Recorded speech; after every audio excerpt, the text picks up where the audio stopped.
Mine is just what are we doing not cheering? I see I know it's a long week.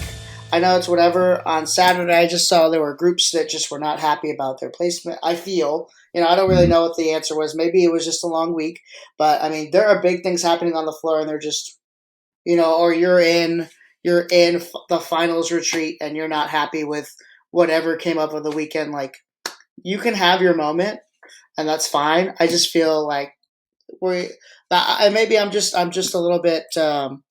What's the word? I'm a little bit blessed or naive or what have you because of my time with the Winds, where you get beat by a group that it's their first year and you've been around for five, and like they're still cheering. Like I'm from that space, but like, what are we doing not cheering for our competitors and hyping up? I mean, everybody had crazy cool stuff this year. And we all know what the struggles were. We all know on the East Coast, we lost like 3 weeks of rehearsals this year because of snow and unplanned weather stuff. Like, what are we doing not cheering through those hurdles? That's my Mhm. what are we doing?